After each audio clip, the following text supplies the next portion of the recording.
시청자 여러분 안녕하십니까? 12월 2일 월요일 인사드립니다. 박민영입니다. 안녕하세요. 이혜은입니다. 지난주 금요일 미국 증시 3대 지수가 모두 상승하면서 마무리를 했습니다.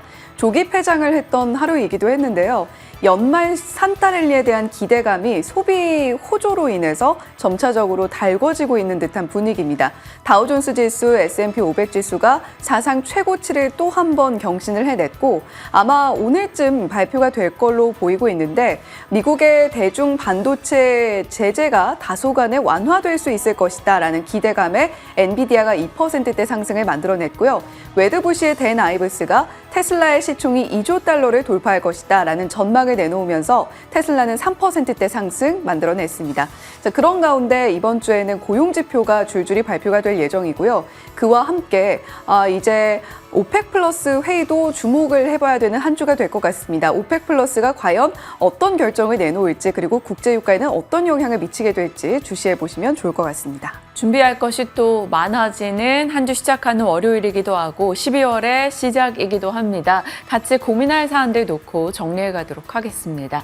자, 지난 금요일 국내장이 어땠는지 복귀해 보시죠. 복귀하기 싫은 그날 흐름입니다.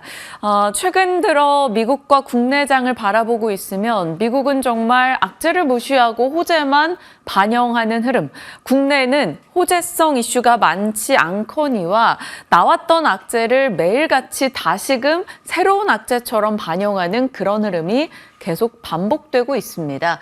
지난 금요일도 양 지수 모두 큰 폭으로 하락했죠. 코스피 2%, 코스닥은 2% 이상 빠지는 흐름이 나타났습니다. 어떤 이슈들이 악재로 작용을 했을까요? 일단 골드만삭스에서 한국 증시 투자 의견을 하향 조정했다라는 점, 그리고 한국 경기 자체에 대한 우려감이 나타났죠. 그 전 거래일 한국은행의 한국 성장률에 대한 하향 조정 이슈에 이어서 산업 생산과 소매 판매, 설비 투자, 이 경제 지표 등이 예상보다 부진했다라는 점에서 경기 둔화 우려감이 자극됐습니다. 그리고 창신 반도체는 제외하고 대중 수출 규제 이슈 속에 HBM 수출 규제 영향이 커질 수 있을 것이다라는 우려감이 확산됐고요. 삼성전자, SK하이닉스 등의 부담으로 작용했죠. 그리고 도쿄에서 물가가 예상을 상회했습니다. 엔화 강세 흐름 그리고 금리를 인상하게 되지 않을까에 대한 가능성이 등장했고요. 이것이 엔캐리 청산에 대한 우려를 자극하기도 했습니다. 그리고 장 후반에 중국 측에서 러시아 군용기 진입에 대한 보도가 있었습니다. 물론 이건 단순한 해프닝으로 끝나긴 했습니다만 지정학적 리스크가 잠시 고조되는 분위기도 있었고요. 지난 금요일에 외국인이 11월 중 가장 큰 수급 이탈을 보였는데 이를 두고 MSC의 반기 리뷰 적용일로 인해 이 한국 비중 축소에 대한 의심도 일부 제기되기도 했습니다. 여러 가지 악재성 이슈가 이날 새로이 다른 타이틀을 달고 다시 한번 반복됐고요. 양 지수에 부담으로 작용했습니다. 반도체, 2차 전지, 바이오, 큰 덩어리 주요 섹터가 모두 흔들리는 흐름이 나타났고요. 그나마 좀 선전했던 쪽을 본다면 네이버 카카오입니다. 네이버 카카오로 외국인의 매수세가 유입됐고요. 게임과 엔터도 일부 생존했죠. 다만 엔터에서 하이브는 제외하고 볼 수 있겠습니다. 정말 징글징글합니다. 11개월 중에 8개월을 하락하고 있는 국내장이고요. 5개월 연속해서 계속해서 낙폭이 커지는 흐름이 나오고 있죠. 트럼프 리스크 각각의 관세 부담 안고 있고요. 한국의 이익 추정치가 삼성전자 반도체 진영을 필두로 해서 하향 조정되고 있습니다. 거기다 정책 불확실성도 계속적으로 부담을 안겨주고 있고요. 무엇보다 중요한 것은 이런 맥락 속에서 유동성 자체가 부족해지고 있다라는 겁니다. 그러다 보니 시장은 철저하게 개별 종목, 개별 테마 중심의 트레이딩에 집중되고 있습니다. 다만 반대로 생각해 본다면 새로울 것 없는 악재들이라는 거죠. 나올 수 있는 악재성 뉴스는 죄다 국내 증시가 반영을 하고 있다라고 볼 수 있겠습니다. 그런 가운데 금리 인하 등의 주요국의 경기 부양 의지가 피력되고 있고 극심한 저평가 국면에 들어가 있다라는 점에서도 언제든 반등의 트리거만 생긴다면 올라갈 수 있지 않을까 이 기대를 남겨놓고 있죠. 8월 초 엔캐리 청산 공포가 과도했었기 때문에 이번에는 그렇게까지 반영되지 않을 것이기 때문에 일본의 흐름에 대해서도 지나친 공포를 가질 필요가 없다라는 시각도 속속 모이고 있습니다. 대신증권에서는 만약에 이번에 2차 엔캐리 청산 매물로 인한 변동성이 확대될 경우 비중 확대 기회다라고 이야기하고 있네요. 여전합니다. 갖은 악재를 반영하고 있는 시장이고 그것에 대해 반박 논리로 이 모든 것이 반영이 되어 있다라고 외치는 낙관론도 함께 나오고 있네요. 어떻게 바라봐야 될지 고민되는 시점입니다. 자, 코스피와 코스닥 시가총액 1위권부터 10위권 종목 그리고 각각의 특징주 하나 넣어봤습니다. 이날 얼마나 좀 참담했는지 볼 수가 있겠죠. 삼성전자 2%, LG에너지솔루션 5% 이상 빠지는 흐름이 있었고요. 그나마 버텼다라고 말할 수 있는 게 셀트리온과 네이버인데 0.3%, 0.9%, 1% 미만의 상승이었습니다.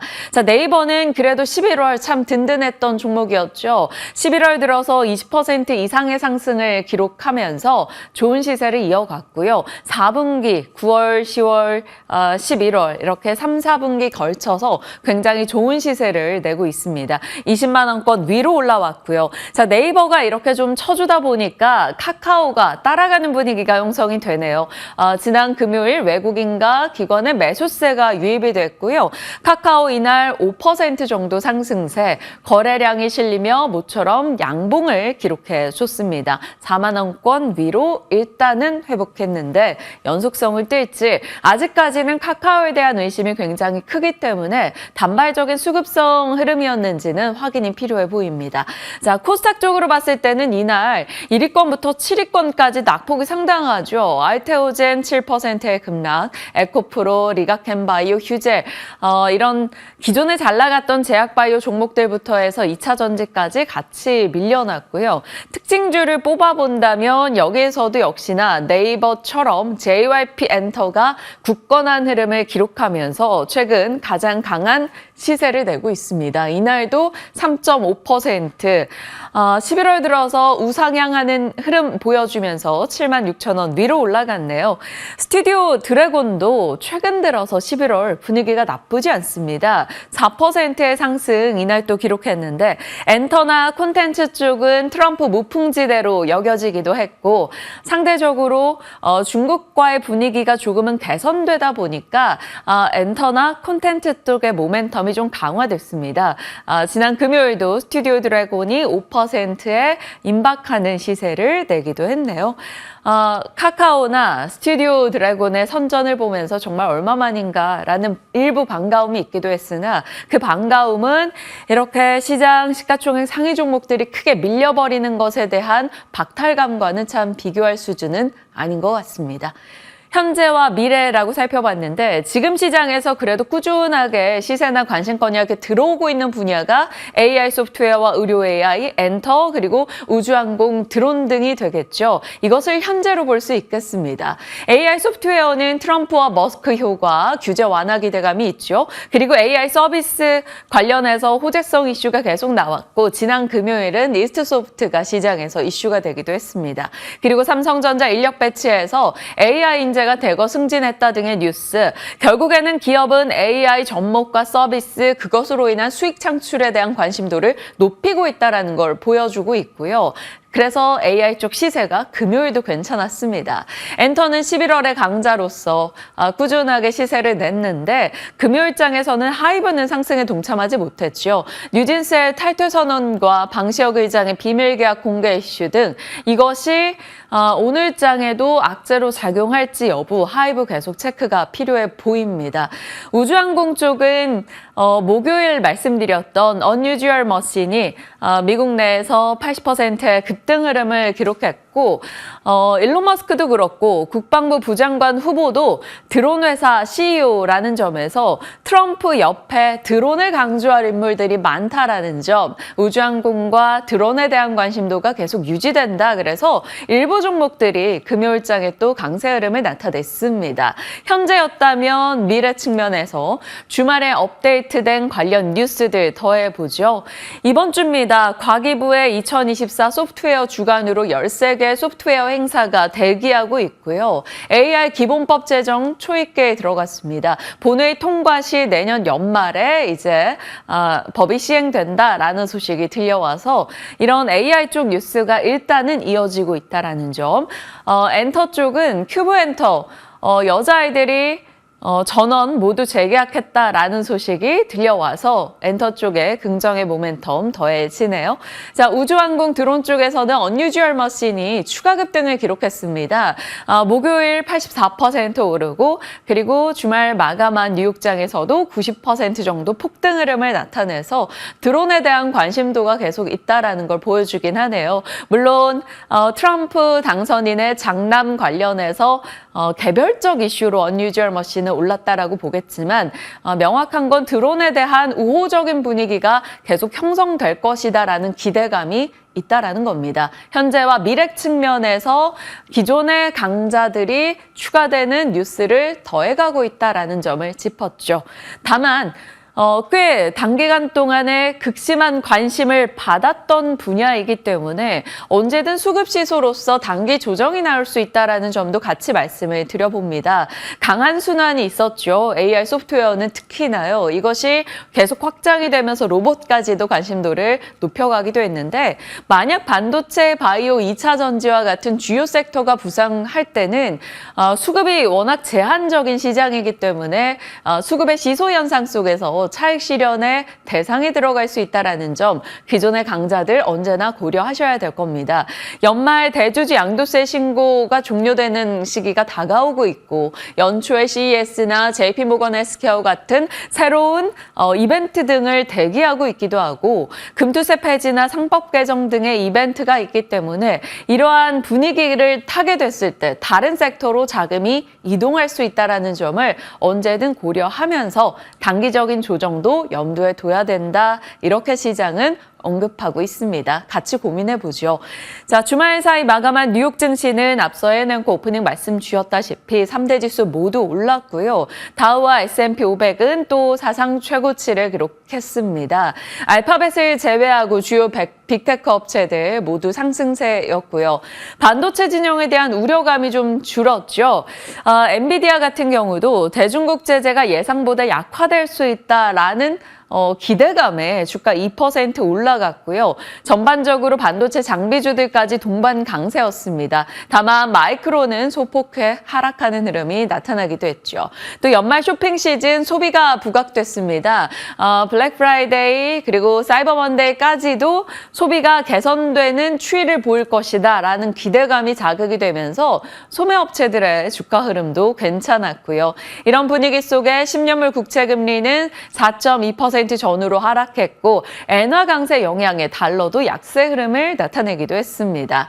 거기다가 멕시코 대통령이 트럼프 당선인과 통화한 이후에 관세 정쟁을 피할 것이다 라고 언급한 점도 시장의 우려를 조금은 지워주는 분위기였죠. 개별 종목으로 보면 애플에 대해서 웨드부시가 그래도 연말 애플을 주목하자 인텔리전스 기능을 추가하면서 분위기 전환을 꾀할 것이다 라는 얘기가 있었고요. 테슬라도 4% 가까이 올랐습니다. 역시 웨드부시 측에서 자율주행이나 AI 등의 규제 완화 효과로 인해서 시가총액이 급증할 것이다 라는 전망을 내놨죠. 목표는 400달러 목표가를 제시하기도 했습니다. 그래서 3.7% 정도 상승세를 보였네요. 그 밖에 JP모건에서는 2025년도는 바이오를 기대하고 있다. 갖은 규제 완화 등으로 임상 소식이 더 많이 전달될 것이고 상업적인 성과에 대한 기대감도 언급하고 있습니다. 전반적으로 뉴욕장은 우리와 반대로 거의 모든 섹터에 긍정의 시각과 긍정의 분석이 더해지면서 사상 최고치를 기록해서 참 미국 미국장 보고 있으면 국내장에 대한 박탈감이 좀 더 크게 느껴지기도 합니다. 전체적으로 초록초록하죠. 분위기가 괜찮았다라는 겁니다. 반도체 진영 다 흐름이 나쁘지 않았고요. 소비 쪽도 괜찮았습니다. 그리고 테슬라도 4% 가까운 상승, 원전이나 전기 설비 쪽도 올라섰죠. 양자 컴퓨팅도 변동을 겪고는 있습니다만 그럼에도 불구하고 계속해서 시세를 주고 있는 분위기입니다. 관련 법안이 상원을 통과했다라는 이슈와 미국의 수급 쏠림이 계속되면서 아이온큐, 리게트 컴퓨팅 등의 주가들 강세 흐름 이어갔네요. 아이온큐는 이날 13% 또다시 상승이었습니다. 우주항공과 UAM 종목도 좋았죠. 어뉴주얼 머신의 급등 소식과 이것은 계속 이제 UAM 쪽에 조비나 아처, 버티컬 에어로 등을 자극하고요. 버진 갤럭틱이나 로켓랩 등의 그 밖의 우주항공 종목들도 시세를 내기도 했습니다. 전반적으로 흐름이 좋았고 로켓랩도 이날 지치지 않고 6%의 추가 상세를 기록했고요. 미국 원전 종목들에서도 오클로 등의 종목들 강세 흐름을 나타냈고요. 뉴스케일 파워, 그 밖에 비스트라 에너지도 추가적인 시세를 이어가기도 했습니다. 자, 미국장에 시세가 있었던 부분을 짚었고요.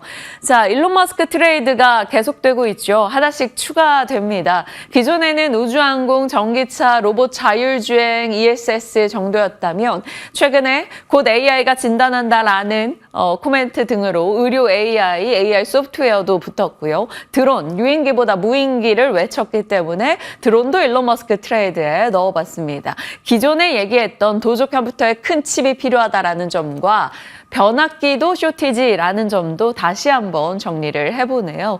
이 가운데 자율주행 모멘텀이 주말 지나오면서 조금 강화됐죠.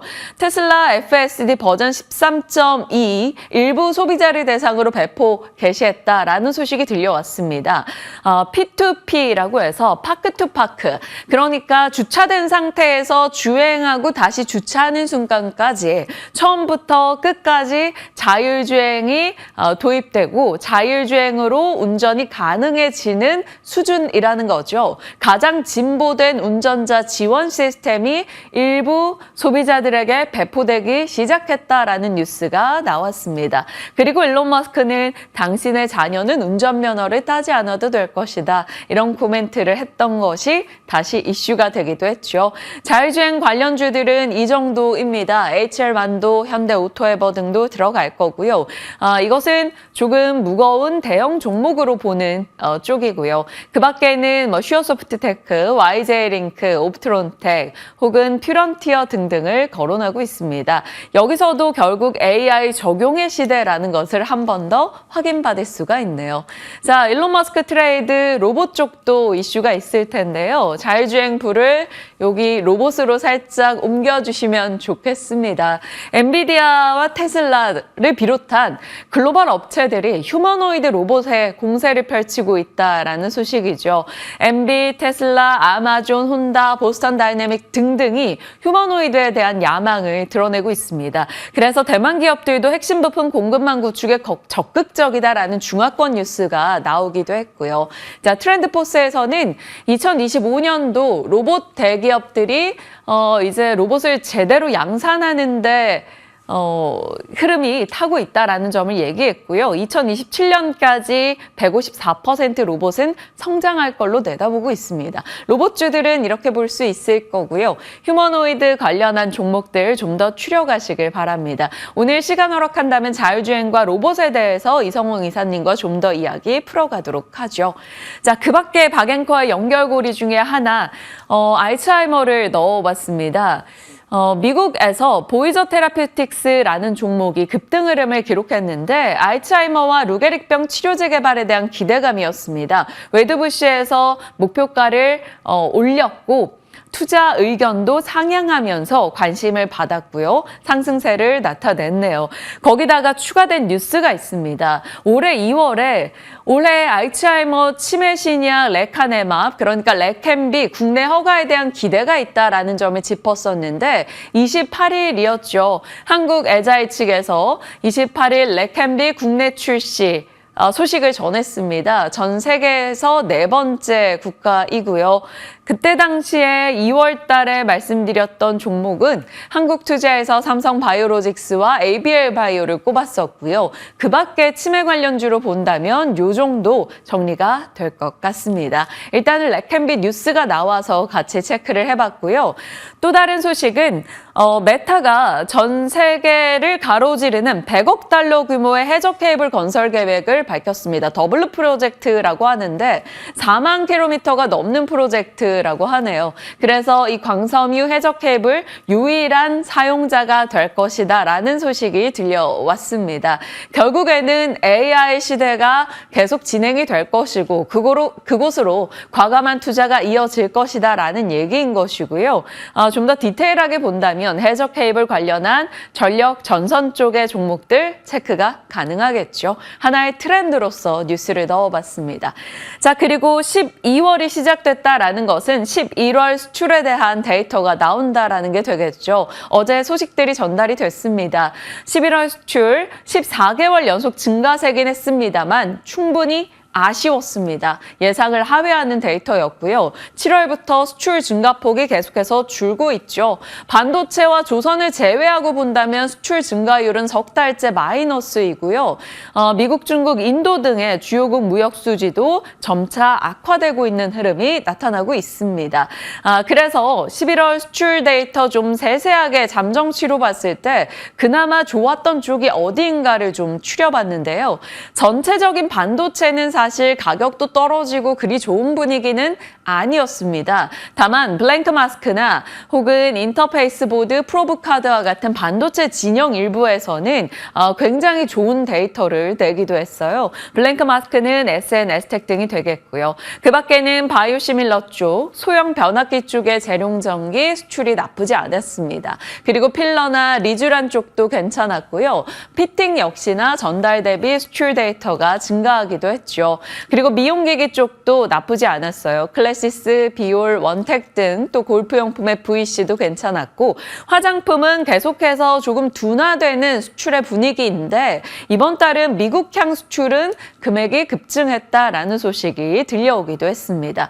그리고 드론과 무인기 쪽이요. 네온테크, 베셀, 세트라가이 등등의 종목이 되겠는데요. 이쪽 같은 경우도 전년 동월 대비 혹은 전달 대비해서 수출이 급증했다라는 소식이 있었기 때문에 수출 관련한 데이터 참고하시는 분들은 내용 더 살펴보시길 바랍니다. 자, 박앵커의 연결고리 오늘입니다.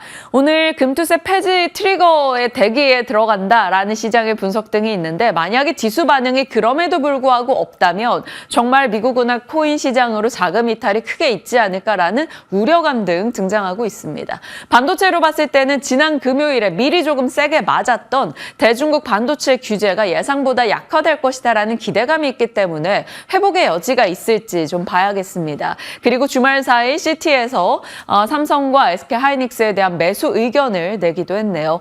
가상자산은 주말 사이에 가상자산에 대한 과세가 2년 유예됐다라는 소식이 있었고요. 지난 금요일 시간 외에서는 트럼프 STO에 대한 모멘텀이 자극되며 가상자산 관련주들 일부 올라가기도 했죠.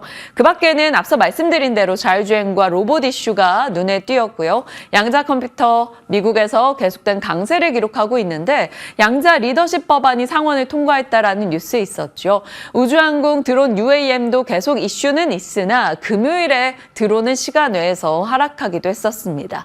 자, 그 밖에 개별적으로는 JP모건이 에이프릴 바이오 2대 주주로 등극했다라는 뉴스가 보도되기도 했고요. S&P 글로벌에서 만약에 보편 관세 공약이 시행될 경우 한국의 현대차 기아에 좀 큰 충격이 있을 것이다라는 전망도 나오기도 했습니다. 11월 수출 잠정 데이터로 놓고 봤을 때 자동차 쪽 수출은 그리 좋지 못했었기 때문에 이런 이슈와 맞물려서 좀 부진할지 여부 지켜봐야겠네요. 그 밖에는 12월을 마무리하고 새해를 준비하는 내용으로 키워드 담았습니다. 12월 10일 일본의 금리 인상 여부나 12월 19일에 미국 FOMC 그리고 27일 배당락일 31일 국내 증시 휴장 좀 일단 눈에 띄는 일정들만 체크해뒀고요. 세세한 주간 일정은 내일 다시 업데이트하겠습니다. 새해 단골 모멘텀으로는 CES, JP모건 헬스케어, 바이오와 IT 진영 이슈가 나올 게 있을지 체크가 필요하겠고요. 1월 20일 20일은 트럼프 취임일입니다. 가장 주목하는 내년도 한 날짜이기도 한데 그날 정말 수많은 말을 쏟아낼 걸로 시장이 전망하고 있는 만큼 같이 호흡하면서 지켜보시죠. 자, 한 주 시작하는 월요일 눈에 띄는 이슈들 어떤 게 있을지 주요 뉴스 살펴봤고요. 섹터 뉴스 봐주시죠. 네, 주말 사이에 한 가지 루머가 또 떠들썩하게 들려왔습니다. 애플 폴더블 폰에 대한 이슈인데요. 사실 시장에서는 놀라울 것도 없는 그런 루머이긴 합니다만 이제 정말 임박했다라는 소식이 조금은 기대감을 갖게 만들고 있습니다. 경이로운 소문이라고 할 수 있을까요? 코드명 V68 아이폰 폴드 프로젝트 가동 중이다라는 소식 지난 7월에 디인포메이션이라는 매체를 통해서 들려온 바가 있습니다. 자, 그리고 IT 매체 BGR이 애플이 최근 디스플레이 업체들과 정식 개발 프로세스에 돌입했다라는 소식을 새롭게 업데이트를 했는데요. 접촉 중인 디스플레이 업체로는 우리 기업인 LG 디스플레이, 삼성 디스플레이가 거론이 되고 있습니다. 사실 이 역시도 그다지 새로울 것은 없는 내용이긴 한데 애플이 기존에 출시하기로 했던 접는 아이폰, 아이패드에 대한 기대감을 계속해서 불러일으키고 있는 와중에 이제 정말 임박했다라는 소식이 들썩이고 있는 겁니다.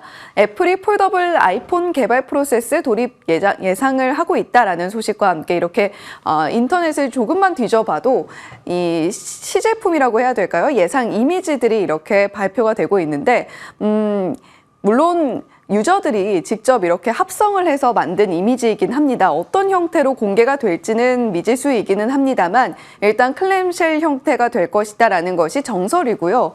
갤럭시 Z 플립 시리즈와 같이 이렇게 조개 모양으로 접는 것을 클램쉘 형태라고 합니다.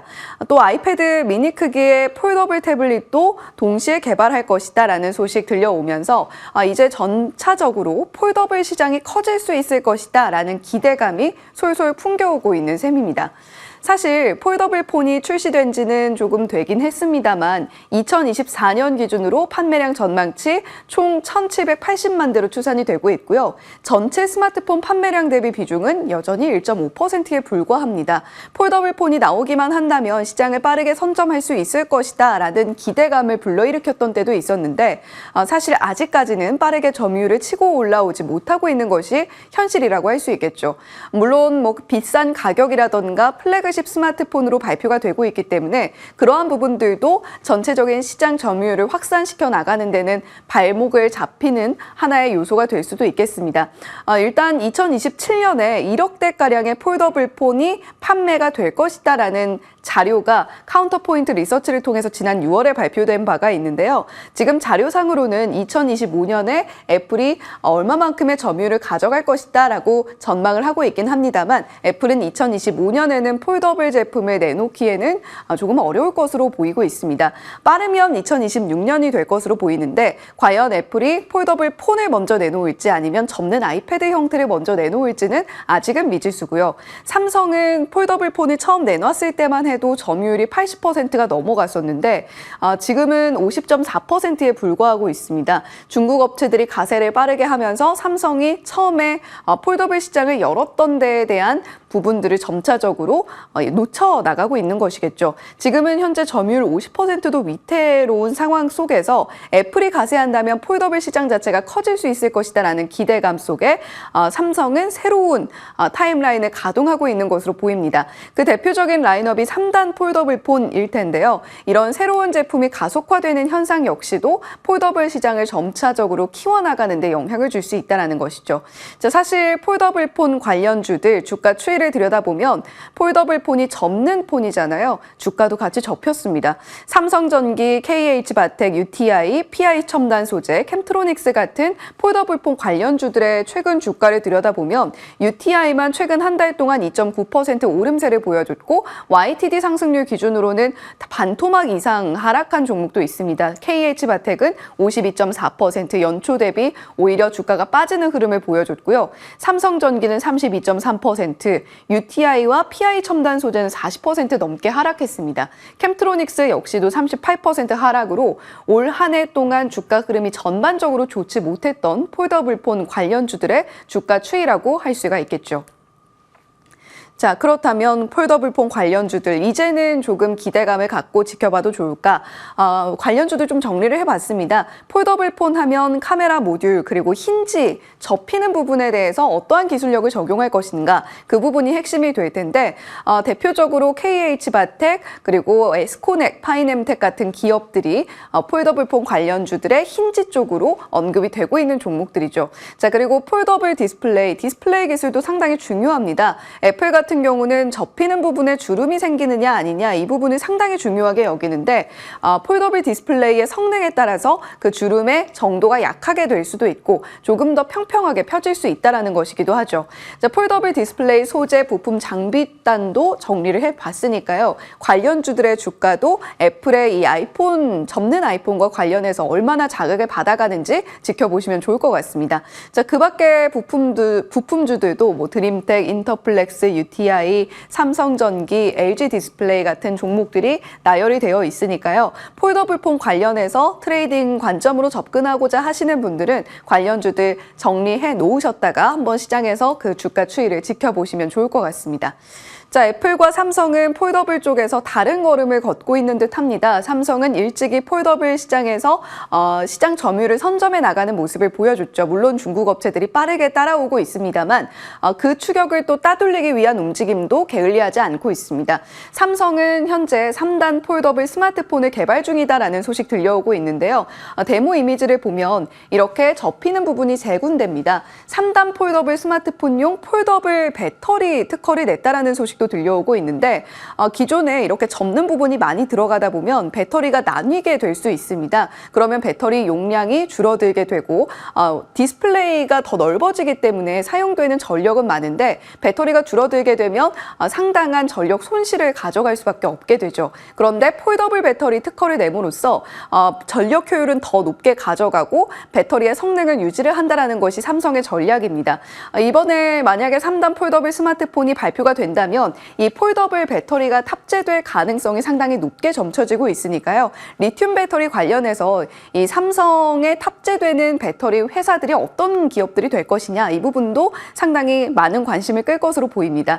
이 삼성 특허 문서를 들여다보면 얇은 디자인에 희생 없이 배터리 수명을 늘렸다. 사용 가능한 공간을 최대한 활용 가능하다라는 코멘트도 살펴볼 수가 있었으니까요.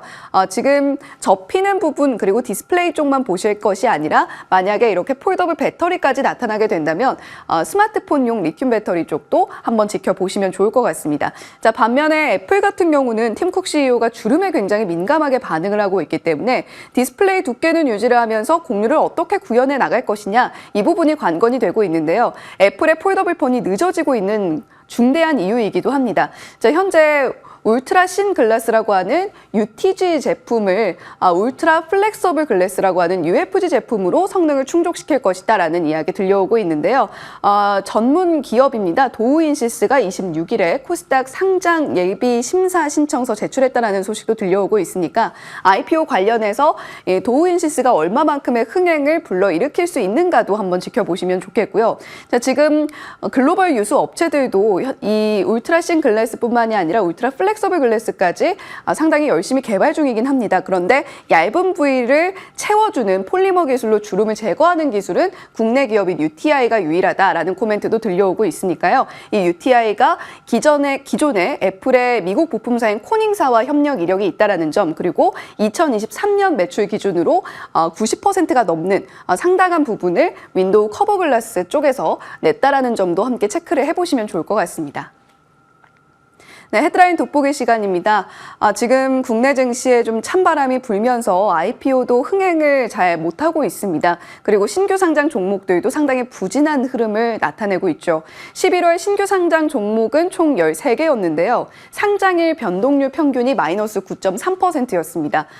더본코리아와 위추를 제외하고는 상장 첫날 공모가를 하회하면서 마감을 했다는 점도 참 안타깝게 느껴지는데요. 12월 신규 상장 예정 종목들 좀 정리를 해봤습니다. 그중에서도 오름 테라퓨틱 그리고 MNC 솔루션에 대한 기대감이 좀 높은 상황인데 공모가 기준 시총이 5천억 원 이상이 될 것으로 점쳐지고 있기 때문입니다. 오름 테라퓨틱 같은 경우는 ADC 쪽으로 항암제 개발하고 있는 회사라고 보시면 되겠고요.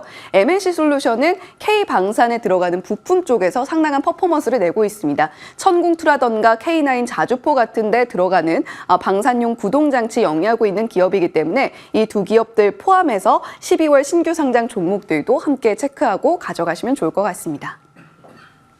월요일입니다. 이 많은 주말 사이에 쏟아진 이슈들 그리고 연말 일정 이벤트들 어떻게 소화해야 될 것인가 좀 차분하게 전략 챙겨보도록 할게요. 지금 출발합니다.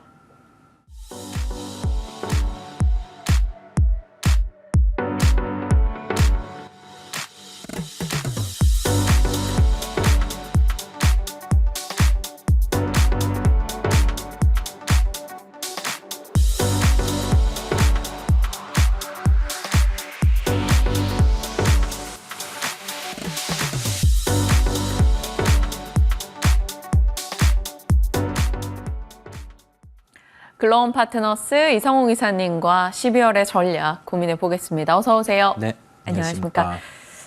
금요일 양 지수 보면서 참 허탈했어요. 네. 조금은 그래도 이제 하락을 멈출까에 대한 기대감마저도 조금 깨진 느낌이었는데 네. 나올 수 있는 악재, 반영될 수 있는 것들은 다 반영된 기분임에도 불구하고 그냥 포장지만 바꿔서 계속 반복되는 악재가 또 새롭게 영향을 주고 있습니다. 어떻게 바라봐야 될까요? 많은 분들이 12월까지는 랠리 기대하지 마라라고도 하는데 같은 의견이신가요? 12월을 넘어서도 계속 이런 불확실성이 지속된다라고 하면 신흥국 대비해서도 열위에 있겠고 미국 시장과 함께 동조화되지 않을 수 있습니다. 그걸 좀 인식을 하고 시장을 바라볼 필요가 있겠고요.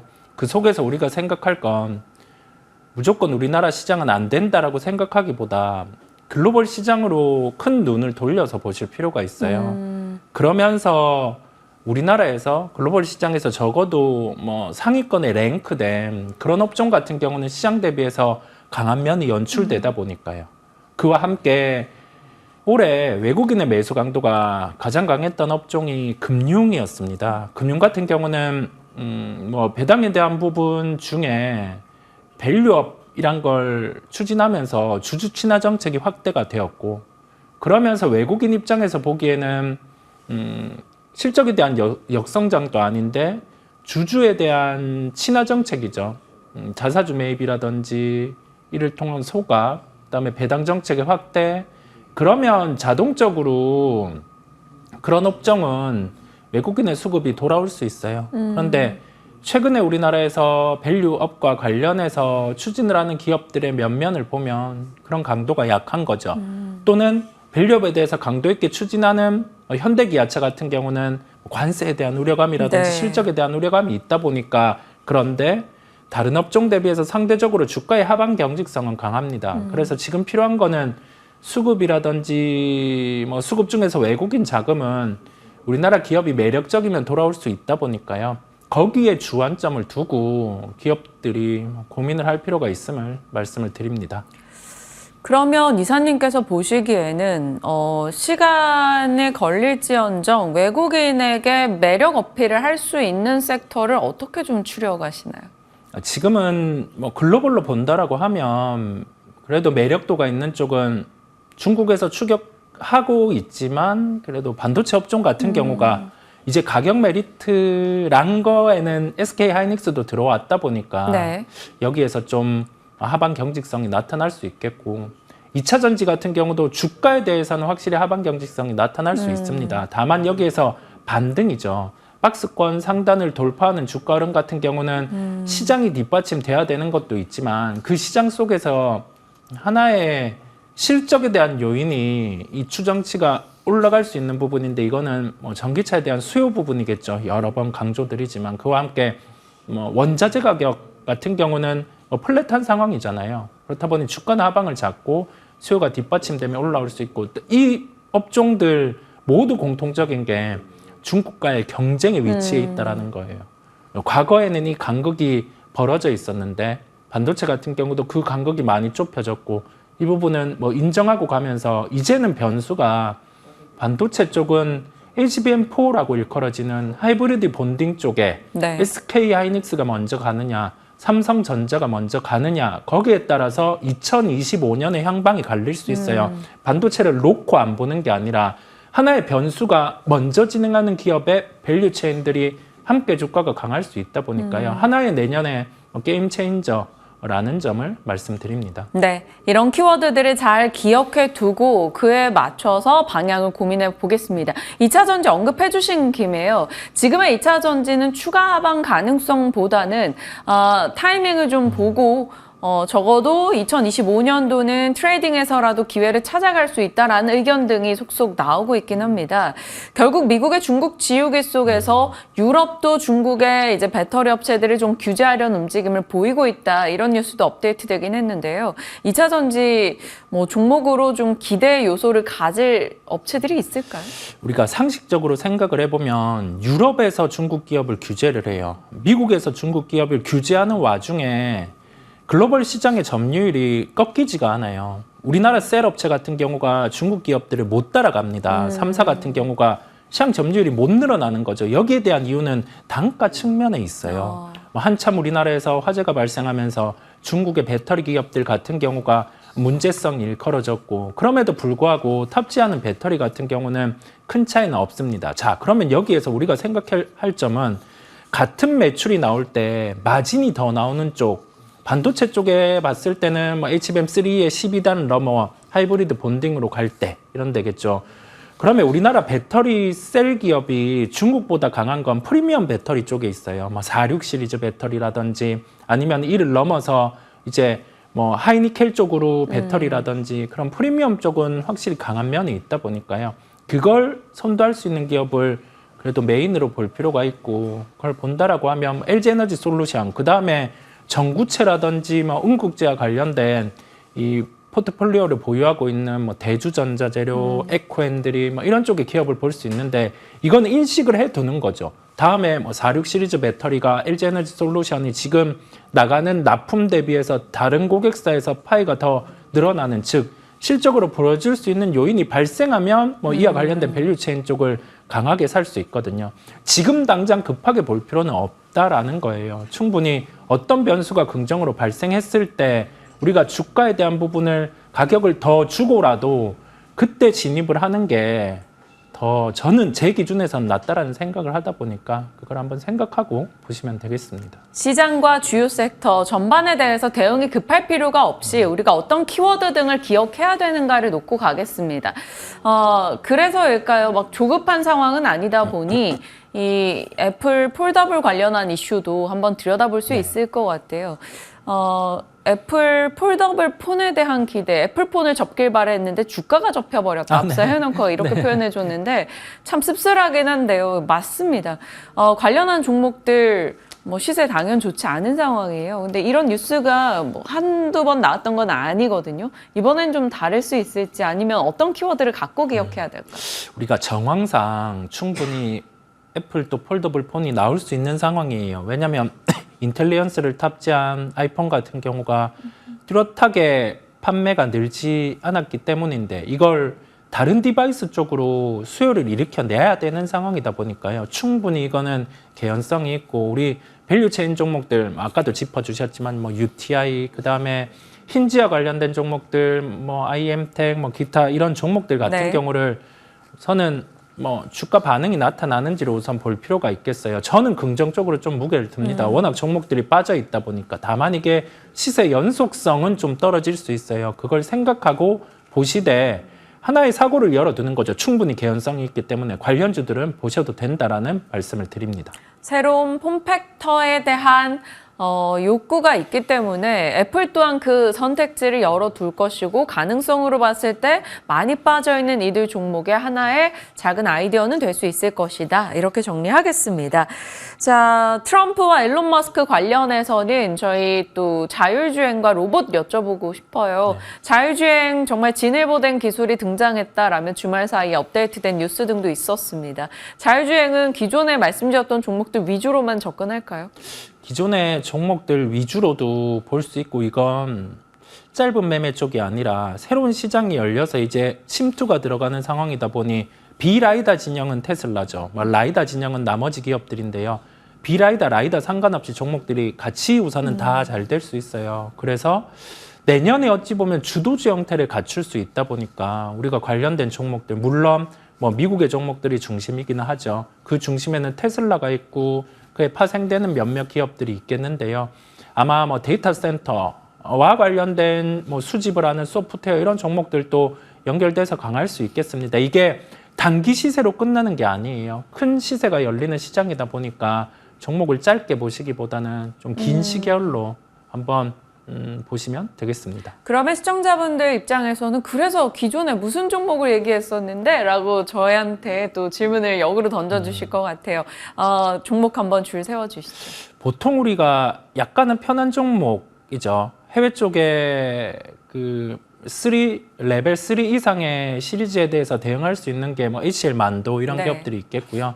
현대차, 기아차의 자율주행이 진행된다라고 하면은 그 속에서는 현대오토에버 같은 경우가 가장 수혜를 볼 수 있겠고, 우리나라 뭐 레이더 이쪽에 막 논란들이 계속 많죠. 그 진영에 따라서 종목들이 왔다 갔다 할 수 있는데 뭐 스마트 레이더 시스템 이런 종목도 괜찮고요. 뭐 SOS 랩 이런 경우도 종목 함께 다 보시면 될 것 같아요. 시장에서 시세들이 낮던 종목들 네. 같은 경우가 대부분 답이고, 그 다음에 내년에 갔을 때는 이 자율주행 레벨 3에서 4 이 정도 단계가 진행된다라고 하면 진행된다라고 봐요. 이거는 될 겁니다. 되는 상황에서 종목들은 한 2배 정도 이상 이렇게 시세들이 나올 수 있거든요. 그래서 단기 시세에 매몰되지 마시고 이와 관련된 종목들은 좀 정리를 하면서 계속 좀 가지고 갈 필요가 있음을 말씀드립니다. HL 만도, 현대 오토에버, SOLS 랩 혹은 스마트 레이더 시스템 뭐 등등의 종목들이 있겠죠. 퓨런티어, 뭐 슈어소프트 테크 다양하게 있을 겁니다. 그 가운데서 길게 가져갈 수 있는 종목을 한 번 더 스스로 추려보시는 것도 좋을 것 같네요.